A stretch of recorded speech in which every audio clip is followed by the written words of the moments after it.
안녕하세요. 김영희 교육 컨설팅의 진로 진학 온라인 설명회에 참석하여 주셔서 감사합니다. 강의에 앞서 먼저 오늘 강의를 맡아주신 김영희 대표님을 소개해 드리도록 하겠습니다. 김영희 대표님은 중앙교육진흥연구소의 교육평가본부장과 강남중앙학원 원장을 지내셨으며 현재 김영희 교육 컨설팅 대표로 계십니다. 오늘 진로 진학에 대하여 1부, 2부로 나누어 강연하시겠습니다. 대표님, 1부 직업 환경의 변화 강의 부탁드립니다. 이 강의 예약자를 조사를 해봤더니 중학교 1학년부터 고등학교 3학년까지 비율이 중학교가 한 40% 되고요. 그리고 고등학교 한 60%, 그리고 또 문이과 희망 비율로 봤더니 문과가 한 40%, 이과가 한 60%로 나와서 좀 다행이다라는 생각을 좀 가졌습니다. 대학 입시 설명회 참 많았는데 요즘에 추세를 보니까요. 주변에서 그런 얘기를 보통 들을 수가 있죠.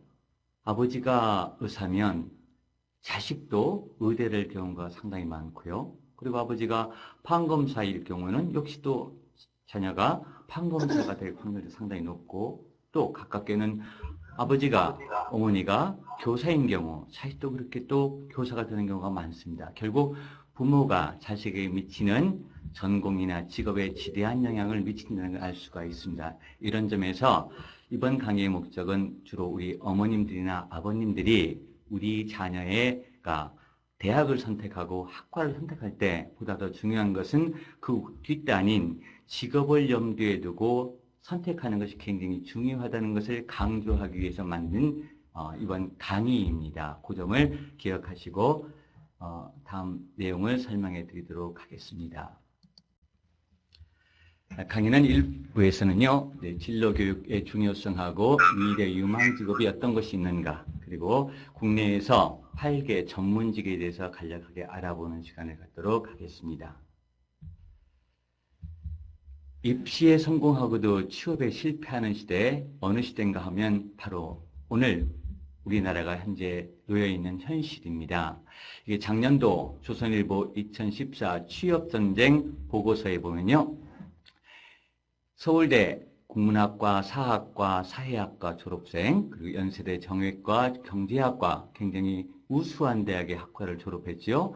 학생들이 흔히 말하는 학점이라고 하는 거, 스펙, 학점도 4.3에 3.7등급이면 굉장히 좋은 거죠. 토익, 그리고 말하기 능력 시험 여전히 상당히 높은 스펙을 갖고 있고요. 그리고 자격증으로 경제시험인 태셋이나 한국사 갖고 있고, 인턴 경험도 있고, 그리고 공모전 경험도, 제3자가 봤을 때는 무엇 하나 빠지는 게 없는데 실제로 서류를 지원해 본 결과 이게 작년에 11월 달 조사 결과더라고요. 그 중에 보면 이 학생은 모두가 탈락을 했고요. 11월 현재 시점으로 이 학생은 한 군데 면접 예정이라고 하고, 이 학생은 모두 다 탈락했고, 이 학생 역시 한 군데 면접을 진행 예정으로 있고요. 여기도 모두 불합격했다고 합니다.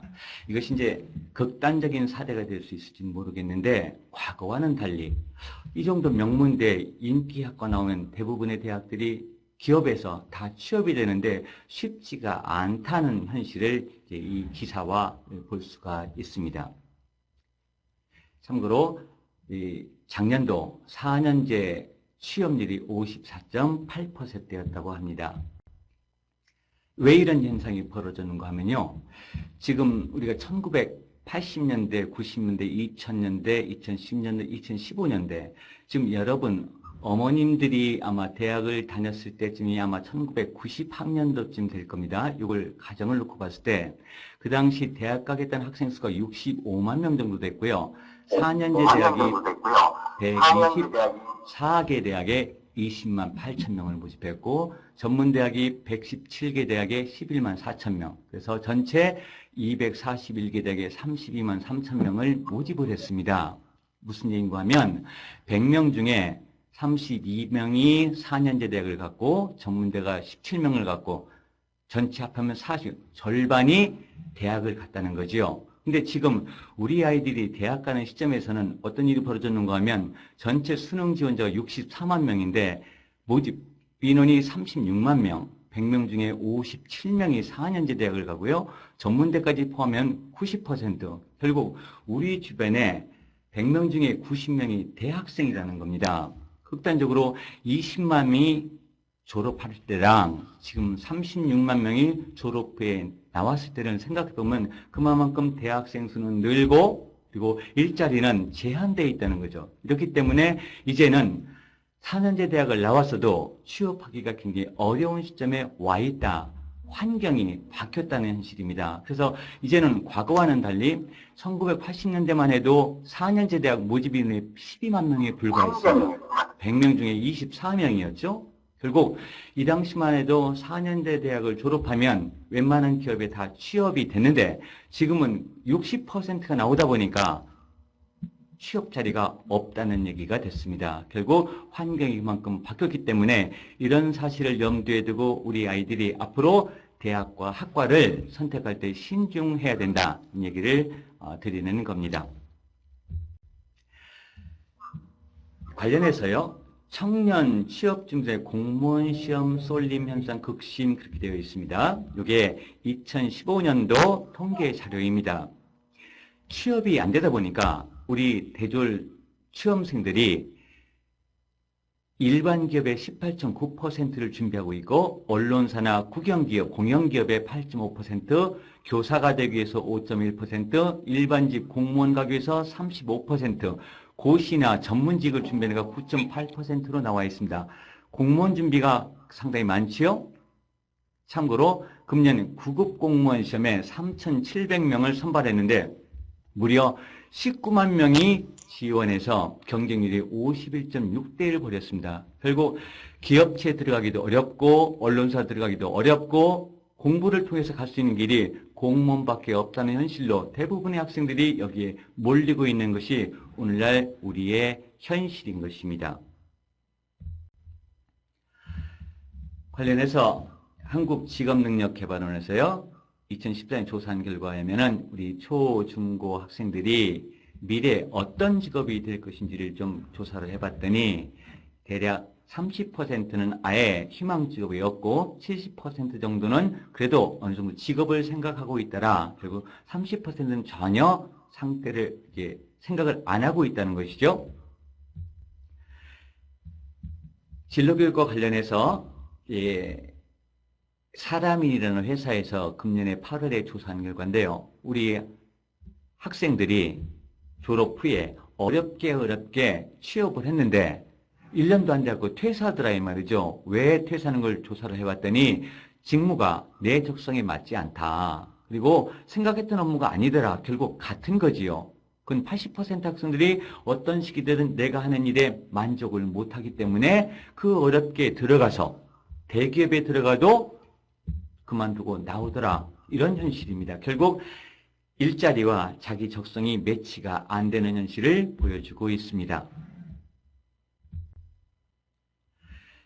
그래서 한국직능원에서 조사를 해본 결과에 의하면은 우리 학생들이 직업 선택, 자기 자신에 대한 이해, 대학이나 전공 선택 등등을 모든 정보가 필요해야지만이 거기에 맞게끔 준비를 해가는데 조사 결과에 의하면은 우리 학생에 대한 흥미나 적성, 가치관 이런 것들에 대해서 알고 있어야 될 것이 75%인데 실제로는 53%만이 알고 있고 대학이나 전공, 학과에 대해서 75% 정도는 당연히 알아야 되는데 실제로는 48%만이 알고 있고 직업에 대해서 역시 마찬가지로 절반 정도만이 알고 있더라 이런 얘기죠. 결국 직업에 대해서 명확하지 않다 보니까 그 직업에 이르기 위한 정보가 부족이 절반도 안 되더란 얘기입니다. 결국 우리 학생들은 그동안 그냥 공부만 열심히 해.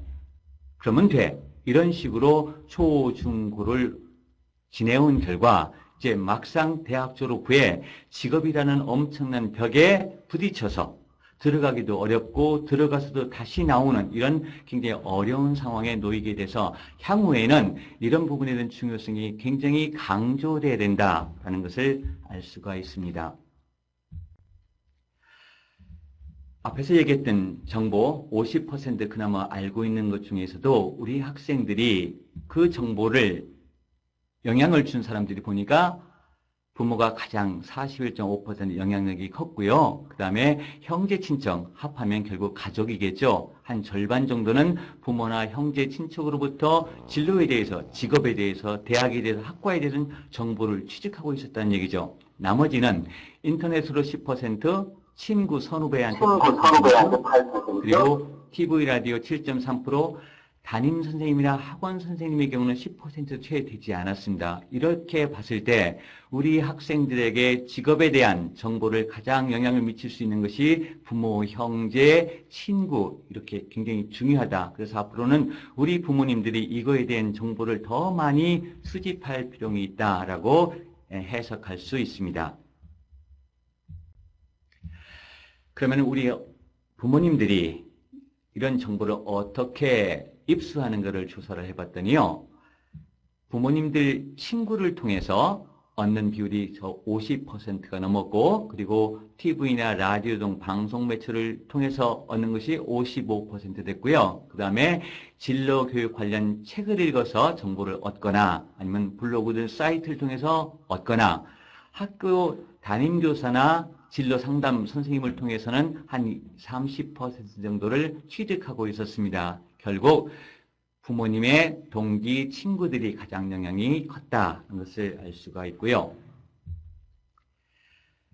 우리 학부모들이 진로교육 실태를 조사한 결과를 놓고 보니까 100명 중에 이제 20%만이 이런 교육의 장소에 나가서 정보를 취득하게 되는데 초등학교 비율은 11%, 그리고 중학교는 22%, 고등학교는 근 30% 되고 있는데요. 특목고나 자율고, 자율형 사립고, 자율형 공립고에는 상대적으로 이런 진학, 진로 정보에 대한 제공 기회가 많고 참여 횟수도 높았던 반면에 특성화고는 학교의 층 상당히 낮았고 일반고의 경우는 이런 학교에 비해 상대적으로 정보 취득 기회가 낮았다는 통계를 갖고 있습니다. 결국 앞으로 이 비율이 더 많이 높아져야 되고 어머님들도 이런 기회보다 많이 나가서 정보를 취득하는 것이 중요하다고 생각을 합니다.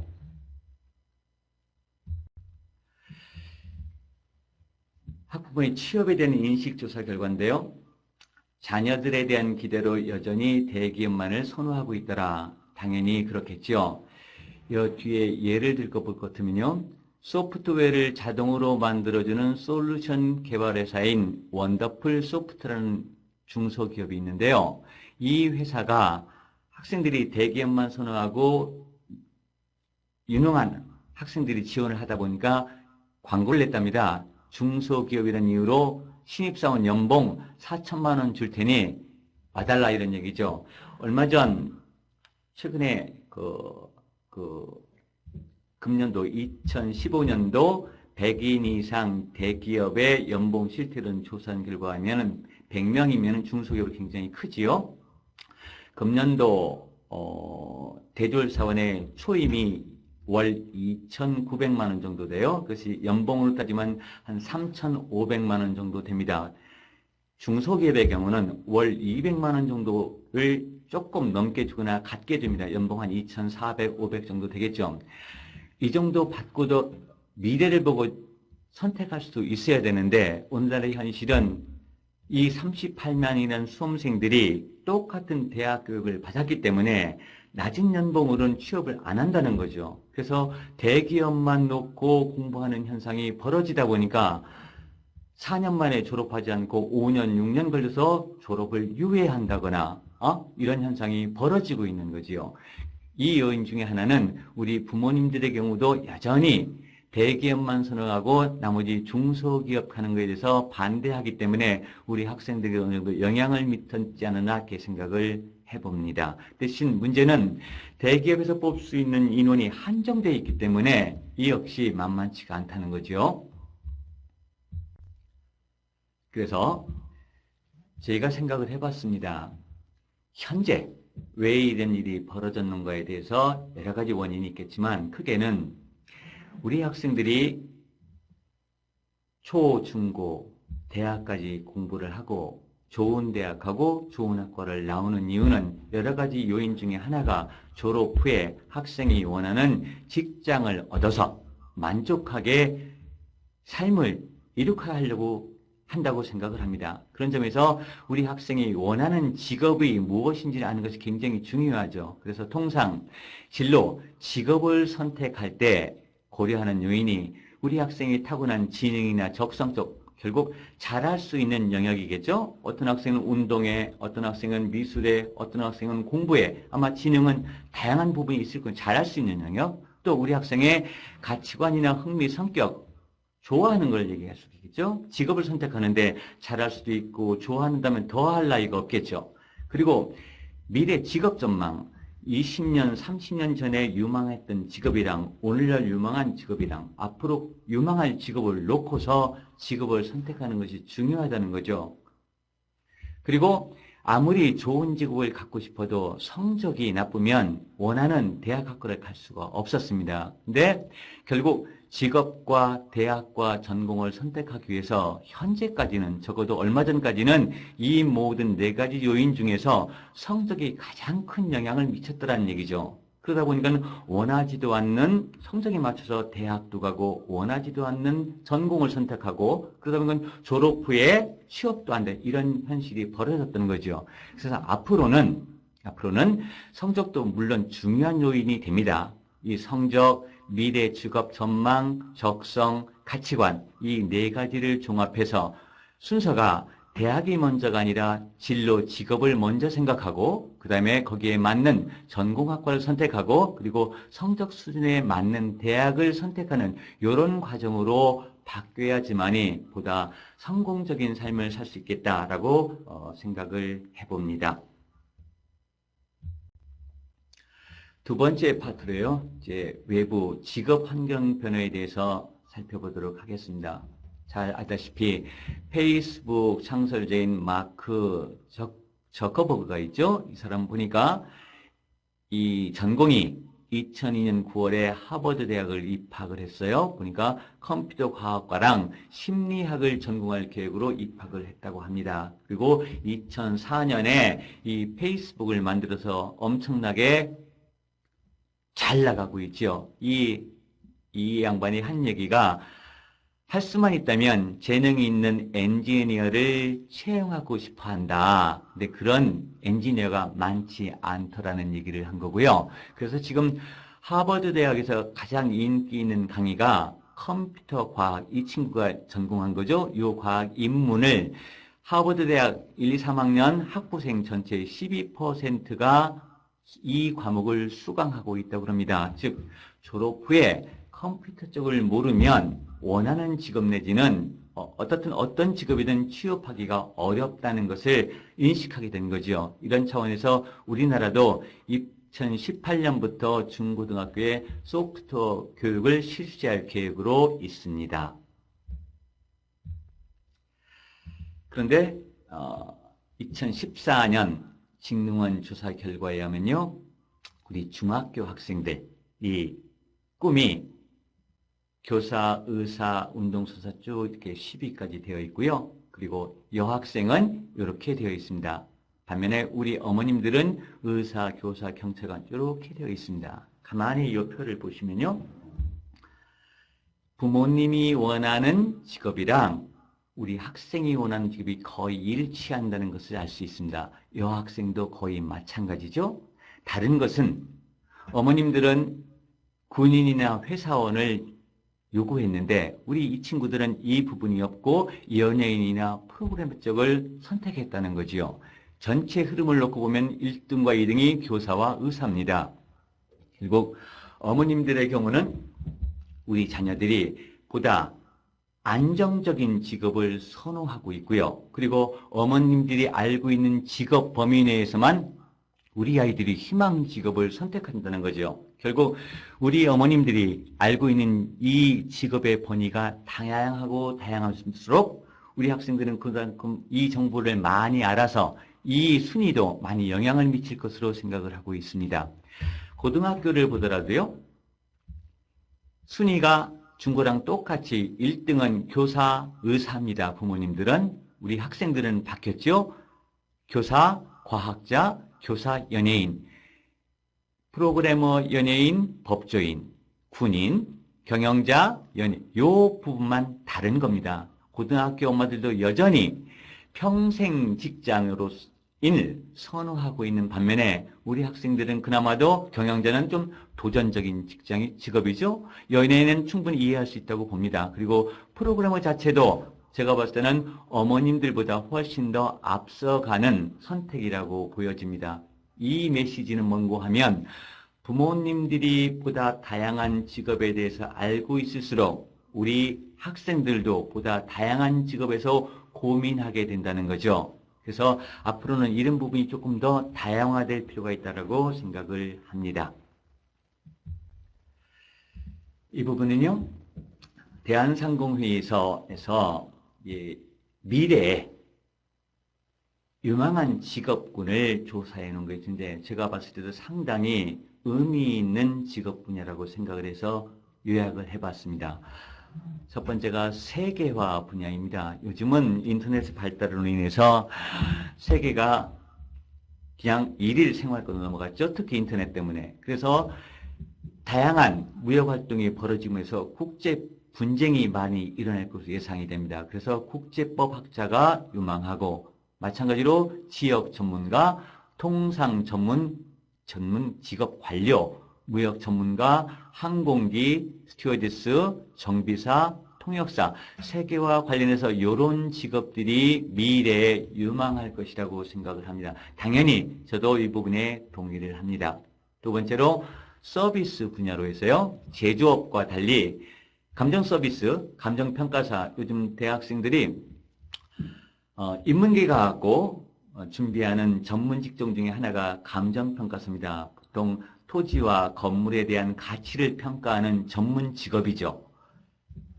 경영 컨설턴트, 공인 노무사, 관세사 이게 전부 다 국가 전문 자격 시험입니다. 광고 전문가, 시장조사 분석가, 변리사, 세무사, 속기사, 공인회계사, 투자상담가 이런 쪽은 국가에서 내준 인증한 자격증을 갖고 평생을 살 수 있는 전문 직업인이기 때문에 여전히 앞으로도 유망한 직업이라고 생각을 합니다. 그만큼 많은 공부가 필요한 분야이기도 하고요. 그리고 문화 부분은 보통 방송 쪽으로 해서 촬영, 조명, 송출, 분장 이런 쪽으로 앞으로 수요가 많아질 것으로 예상이 되고요. 특히나 게임 관련해서 기획자, 그래픽 디자이너, 프로그래머, 음향, 음반 쪽, 녹음 이런 쪽도 유망한 분야로 추천하고 있는데 역시 앞으로 수요가 많을 것으로 예상이 됩니다.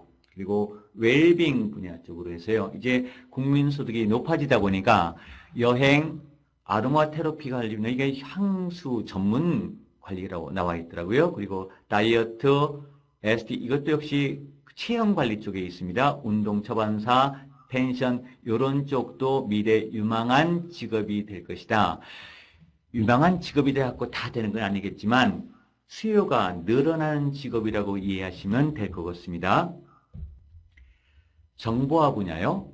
데이터베이스, 정보 시스템, 정보 보호, 소프트웨어, 네트워크 이게 전부 다 컴퓨터와 관련된 거죠. 이거 컴퓨터 언어를 다루고요. 프로그래머 이 역시 그래서 앞으로는 정보화 사회로 넘어가면서 이런 쪽의 수요가 엄청나게 많아질 것으로 보여집니다. 결국 미래에 직업 선택할 때 이런 직업을 갖기 위해서는 어떤 전공을 해야 될 것이냐를 염두에 두고 선택해야 된다는 것이겠죠. 또 하나 공학적으로 생명공학, 생물, 유전, 나노전자 소재, 광전자, 화공, 정밀기계 현재도 이런 학과들은 취업이 잘 되는데 미래에도 여전히 제조업 분야에서는 굉장히 유망한 관여라고 추천하고 있습니다.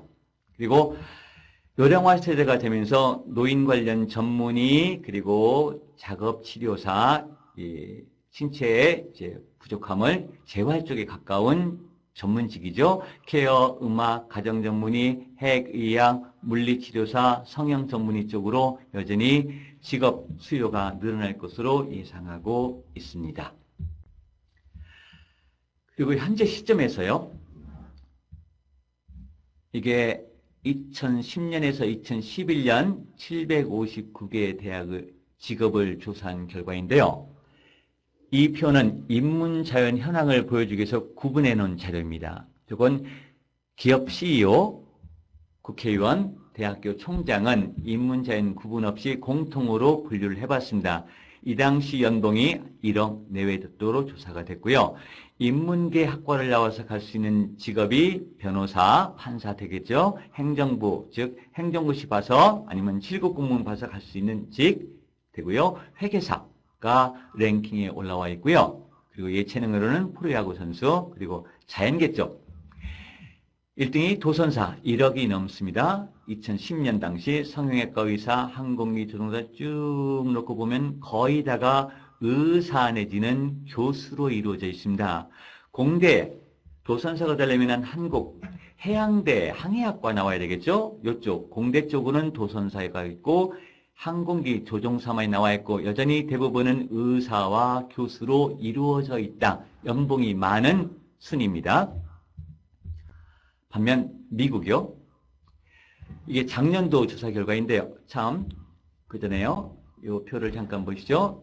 현재 이런 직업을 갖기 위해서 계열을 분류해 놓고 봤더니 공통을 빼고요. 인문 계열을 나와서 갈 수 있는 기회가 15%, 그리고 자연계를 전공했을 때 갈 수 있는 기회가 65%라는 얘기를 이제 강조하고 싶은 겁니다. 미국의 경우요.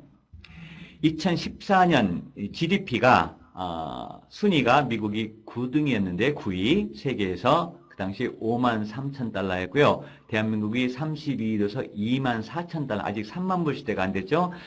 앞으로 10년 정도 지나면 우리가 이제 5만 불 시대 될지 모르겠습니다. 어떤 13만 불을 못 넘어갔어요. 어떻든 우리보다 국민소득이 훨씬 높은 미국의 직업군을 봤더니 연봉을 가장 많이 받는 직업이 미국에서는 공통으로 장군, 이건 2014년 기준이니까 이게 2억 천 정도 됩니다. 중간 순위 소득입니다.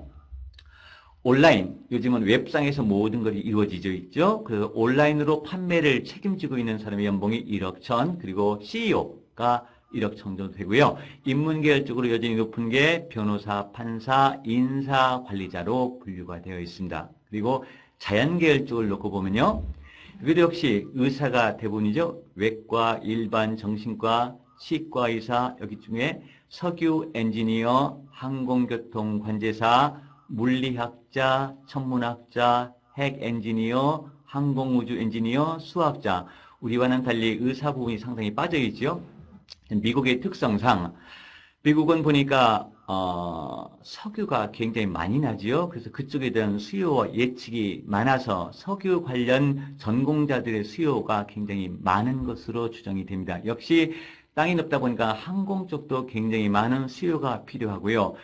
이들이 우주 항공 쪽에 강세를 보이다 보니까 천문이나 항공우주 핵 쪽에 대한 전문가가 필요한 것으로 보여지고요. 특히나 정보 산업화되면서 수학은 이 자연계 계통의 공학 계통의 기초 학문이다 보니까 나름대로 수학자가 상당히 높은 연봉을 받고 있는 것으로 조사가 됐습니다. 이 역시 계열별로 분류를 해보면 미래 사회도 이과 전공이 70%, 문과 전공이 15%로 분류가 되어 있습니다. 우리 사회도 저쪽으로 나아갈 것으로 예상이 됩니다.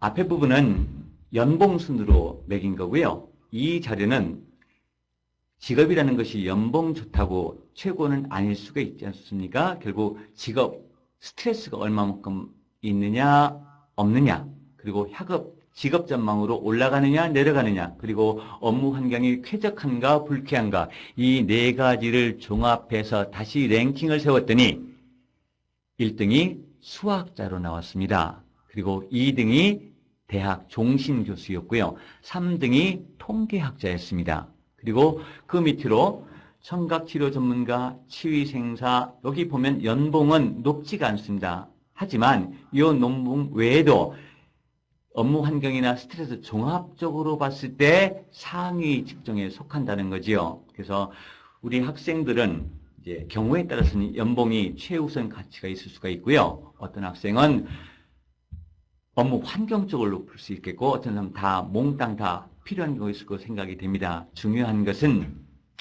수학이나 통계학자 쪽이 상대적으로 연봉도 높으면서 직업 만족도가 굉장히 높다라는 얘기를 드렸고요. 이렇게 놓고 봤을 때도 역시 자연계열 분류가 75%나 되더라는 자료입니다.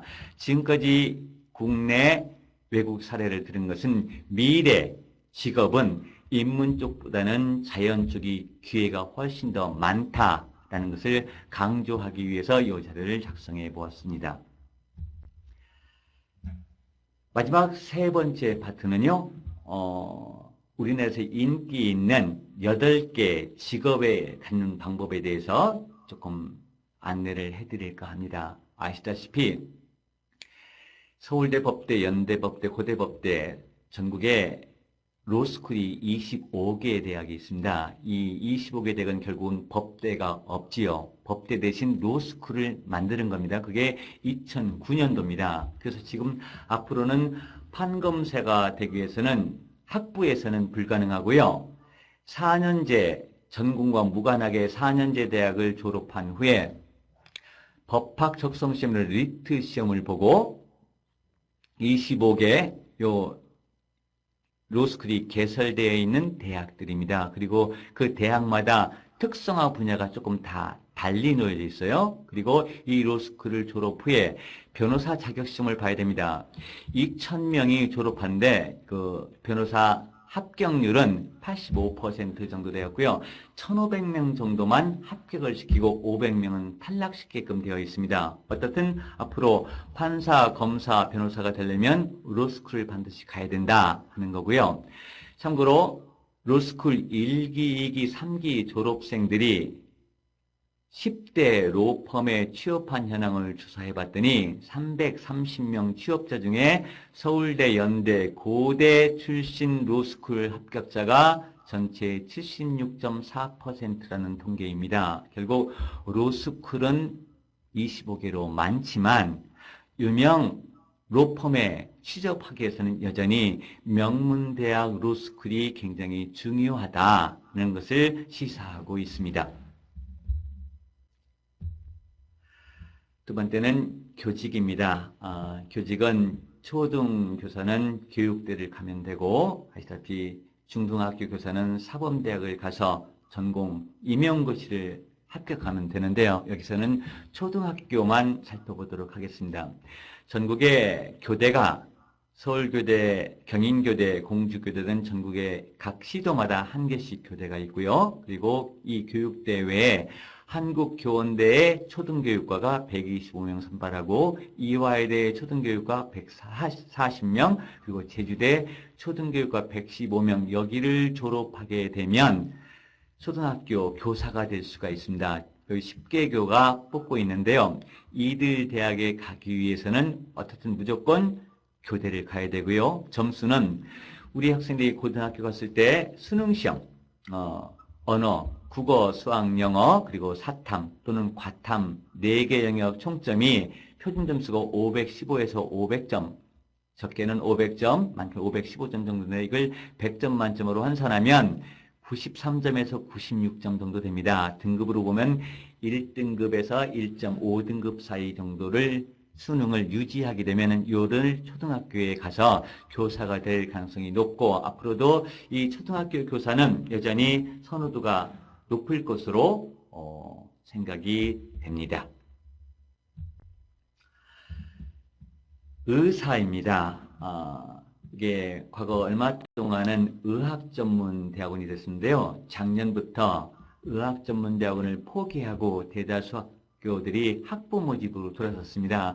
전국에 의대가 41개 있는데 학부 모집을 하는 대학이 36개 대학이 있고요. 그리고 여전히 학부 모집을 않고 의학전문대학원을 유지하는 대학이 강원대, 건국대, 동국대, 제주대, 체육과대 5개 대학이 있습니다. 그래서 앞으로 의사가 되려면 의과대학에 들어가서 의사가 되는 길이 있고요. 4년제 일반 대학을 졸업 후에 물론 이제 이과로 가야 되겠죠. 그리고 거기에 관련된 의학 전문 시험을 봐야 되기 때문에 이걸 통해서 이 의학 전문 대학을 통해 갖고 의사가 되는 길로 나뉘어져 있습니다. 어떻든 의학 전문 대학원이 학부로 넘어와서 과거 때보다는 의사가 즉 의대로 진입하기가 훨씬 더 쉬워졌다. 과거에 비해서 훨씬 쉬워졌다. 이렇게 보시면 될 것 같고요. 한의과 대학은 학부 모집이 11개 대학이 있고요. 그리고 한의학 전문대학원은 저쪽 부산대에 딱 한 군데 있습니다. 요 한의과 대학을 나오거나 한의대 전문대학을 나와서 한의사가 되는 길이 있고요. 그리고 치과의사, 학부 모집이 8개, 그리고 치의학 전문대학원은 서울대, 부산대, 전남대가 있습니다. 이 역시 4년 일반 대학 나와서 취준하는 시험을 봐서 디트 시험이죠. 봐서 치과 의사가 되는 길이 있습니다. 현재 취소를 놓고 봤을 때는 여전히 의사의 경우도 이제 전문직으로서 상당 기간 동안은 그 인기는 유지할 것으로 보여지는데, 이 한의과 대학은 과거 몇 년 동안에 비해서 이 상승세가 많이 꺾여 있는 형편입니다. 최근의 자료를 놓고 봤을 때도 이 부분은 이 졸업 후에 개업하기가 상당히 쉽지 않은 것으로 자료를 본 적이 있습니다.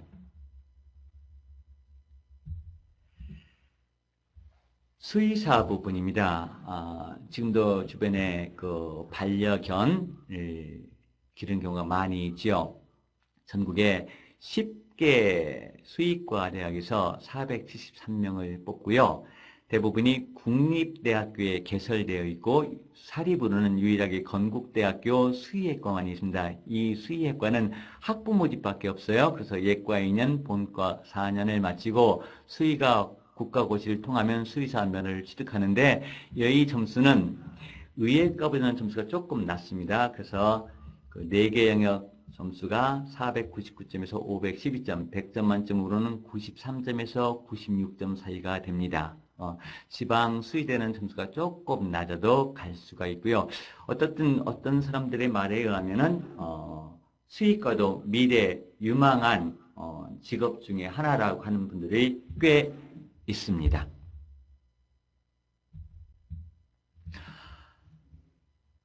이 부분은 저를 만나는 사람마다 제가 많이 강조하고 있는데요. 저도 이걸 깊이 있게 연구한 지는 많이 되지 않았습니다. 사람의 병을 고치는 게 의사고 동물 병을 고치는 게 수의사고요. 대신 바다에 사는 우리가 삼면으로 둘러싸여 있지 않습니까? 삼면, 양식업도 활성화되어 있고요. 그래서 거기 질병을 치료하는 학과가 수산생명의학과라고 있습니다. 그래서 이 수산생명의학과를 졸업하면 수산질병관리사라는 국가시험을 통과하게 되고요. 이 자격증을 갖게 되면 취직도 상당히 되고, 그리고 이 배출된 인원이 적지가 않아서 미래 유망한 직업이라고 생각을 합니다. 그래서 이 수산생명의학과를 개설하고 있는 대학이 전국에 5개밖에 없습니다. 부산에 있는 부경대학교, 그리고 전북에 있는 군산대학교, 그리고 전남대학교, 그리고 제주대학교, 그리고 사립대학으로는 유일하게 선문대학교가 수산생명의학과를 갖고 있는데, 과거까지의 통계를 놓고 봤을 때 이 수산질병관리사를 가장 많이 배출하고 있는 학교가 현재까지는 부경대, 군산대 순으로 나와 있습니다. 그래서 제가 봤을 때 희소한 학과고, 그리고 앞으로 유망한 학과라고 생각이 됩니다. 그래서 의사의 길이 사람, 동물 외에도 이런 어류 쪽도 있다는 걸 다시 한번 보시고요. 이 부분도 적극적으로 검토하는 기회가 있으면 좋겠습니다. 상대적으로 아직 이것이 덜 알려져서 그런지 점수로는 400에서 476점 차이가 많이 나지요. 이거는 학교 차 때문에 그렇습니다. 100점 만점으로는 75점에서 89점 정도면 갈 수 있는데, 앞으로 이 방송 보고 이런 쪽으로 많이 제가 강조를 하다 보니까 이 학교들의 커트라인이 계속 높아질 공산도 많이 있습니다. 높아지기 전에 갔으면 좋겠습니다. 약대입니다. 제 주변에서 보면요, 어머님들 주변에서 많이 볼 것 같아요. 명문대학을 갔는데 실상 취업하기가 마땅하다 보니까 전공을 바꿔서 약대를 편입하는 경우가 꽤 많이 있습니다. 이 약대는 대학교 1, 2학년을 마친 학생들에게만 지원 자격이 주어지지요. 3학년 때 2학년 그 GPA 성적을 봅니다. 2학년 마치고 피트 시험, 약학대학 시험을 보고 합격하면 전국에 있는 35개 약대에 들어가게 되고요. 졸업 후에 약사 시험을 봐서 약사가 되는데요. 이 약사가 되기 위해서는 선수 과목, 즉 반드시 대학교 1학년, 2학년 때 공부해야 될 과목이 수학, 생물, 화학 과목입니다. 그래서 지금까지도 자연계열 쪽에 각 대학별 인기학과 선호도를 보면 거의 탑에 생물학과, 화학과, 생명화학과, 생명공학과 쪽에 위치되어 있습니다. 결국 이런 학과들 나오면 그 자체로서의 유망성도 있지만 약대나 의전 쪽으로 그 진로를 바꾸기에 유용했던 학과이기 때문에 그렇습니다. 그래서 약대를 꿈꾸고 있는 학생들이라면 이 선수 과목을 염두에 두고 전공을 선택하는 것이 중요하다라고 생각을 합니다. 얼마 전에 비해서 이렇게 약대가 상당히 많아졌는데요. 지금 경우에 따라서는 여기 참고로 약대를 졸업 후에 약국을 개업하는 비율이 60.9%더라고요. 저는 약대 졸업하면 다 개업하는 줄 알았더니 실제는 그렇지 않고요. 의료계 병원 쪽에 취업하는 게 13.2%고요. 또 약국에 근무약서로 봉직하는 경우도 12.4%라고 합니다. 즉 약국 개업을 하지 않더라도 갈 수 있는 진로 분야가 아직은 많이 남아있는 것 같습니다. 그래서 1, 2학년 때 진로가 확실치 않은 경우는 이건 조금 더 우회해서 돌아가는 방법도 있다라고 참고로 하시기 바랍니다.